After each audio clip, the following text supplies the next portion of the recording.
Me mandaram essa dúvida lá no Instagram para eu explicar o que significa o I2 falado na NBR 5410. A NBR 5410 traz duas funções para a gente dimensionar os disjuntores e os cabos. A gente precisa atender então essa proteção dos cabos contra curto-circuito e sobrecarga. Para isso, a primeira função é: a corrente de projeto, que é o IB, precisa ser menor ao IN, que é a corrente nominal do disjuntor, e a corrente nominal do disjuntor precisa ser menor que o IZ, que é a capacidade de condução de corrente corrigida dos condutores.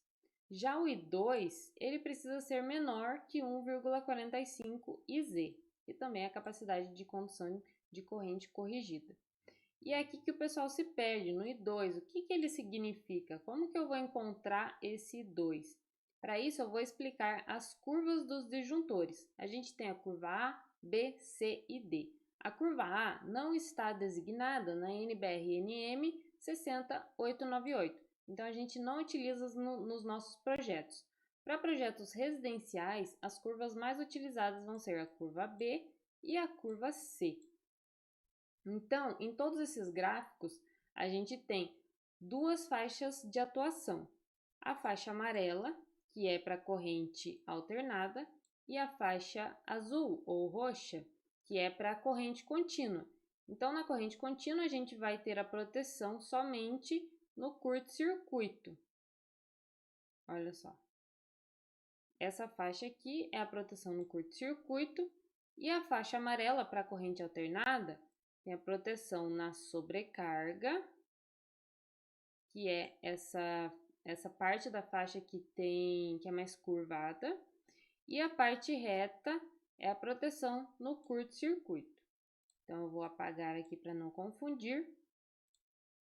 E a gente tem uma parte onde o disjuntor não vai atuar. Essa parte branca aqui, menor que 1,13, 1,13 vezes a corrente nominal do disjuntor, é a faixa onde o disjuntor não vai atuar. Então, a gente tem aqui no eixo X a corrente nominal do disjuntor multiplicado por 1 até 30 vezes a corrente nominal.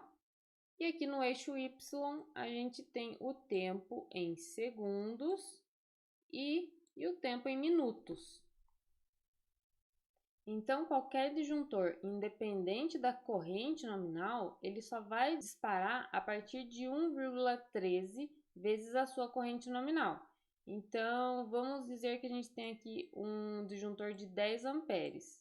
Ele só vai começar a desarmar a partir de 1,13 vezes 10, que vai dar 11,3 amperes.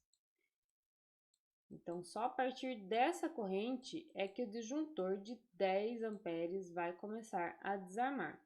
E um disjuntor de 16 amperes? 16 vezes 1,13. Só vai começar a desarmar a partir de 18,08 amperes. 18,08. Então, quer dizer, Karen, que se acontecer uma sobrecarga de 17 amperes, que é maior que a corrente nominal do disjuntor, ele não vai desarmar?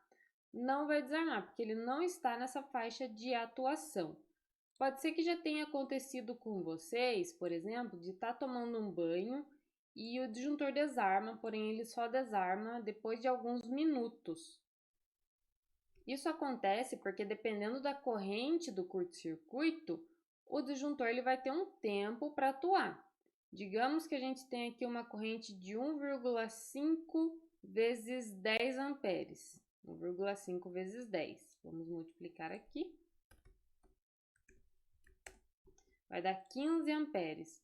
Então, se eu tiver um curto-circuito de 15 amperes, o disjuntor vai desarmar em 1 minuto. Aqui tem o tempo, a gente é só traçar a linha e na sobrecarga ele vai desarmar em 1 minuto. Porém, no curto-circuito, nessa faixa do curto-circuito aqui, ele não vai desarmar. Ele ainda está nessa faixa branca de não atuação do disjuntor. Então, se for um curto-circuito de 15 amperes, ele não vai desarmar. Então, como que eu faço para atender essa segunda função aqui? O I2 menor que 1,45Z. O que vai ser o I2? O I2 vai ser 1,13. Substitui o I2 por 1,13 vezes a corrente nominal do disjuntor. Tem que ser menor que 1,45 vezes IZ.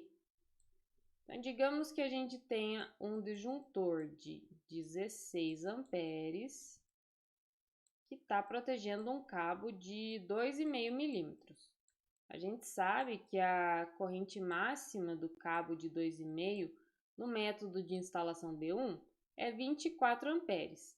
Então, essa condição vai ter que ser menor que 1,45 vezes 24 amperes se esse circuito estiver sozinho no eletroduto. 1,13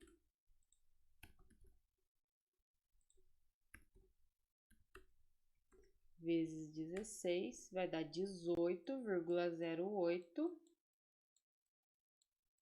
menor que 1,45 vezes 24, que dá 34.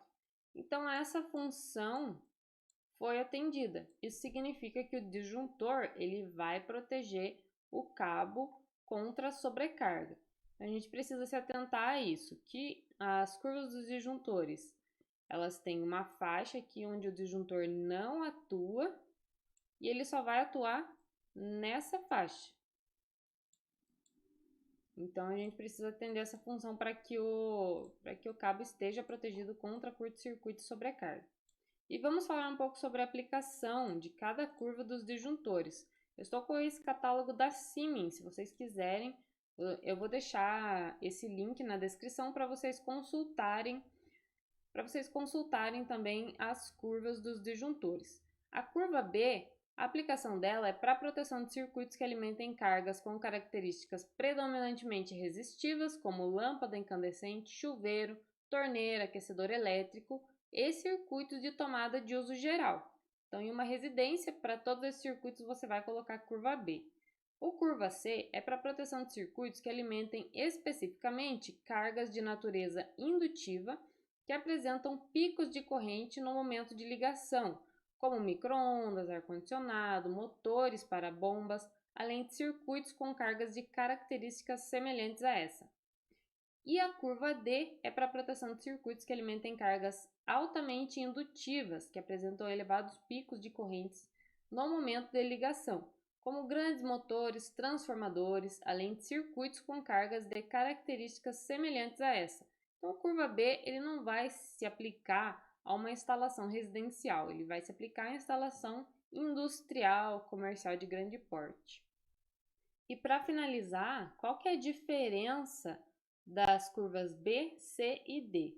A diferença é quando que o disjuntor vai atuar. O curva B ele vai atuar a partir de 3 vezes a corrente nominal do disjuntor no curto-circuito. Então, se a gente tem um disjuntor de 10 amperes, ele vai atuar no curto-circuito a partir de 30 amperes. Já o curva C, ele vai atuar a partir de 5 vezes a corrente nominal. Então, a partir de 50 amperes, uma corrente maior de curto-circuito. E o curva D, ele vai disparar a partir de 10 vezes a corrente nominal. Então, a partir de 100 amperes de curto-circuito. Isso serve para que o disjuntor não desarme quando esses motores que possuem um pico de corrente na sua ligação, o disjuntor não desarme quando acontecer esse pico de corrente, como ele citou aqui no caso de micro-ondas, ar-condicionado, motores. Então, para esses circuitos aqui, a gente utiliza o curva C ao invés do curva D. E se você gostou desse vídeo, não se esquece de se inscrever, deixar o seu like e compartilhar com um amigo. E até a próxima!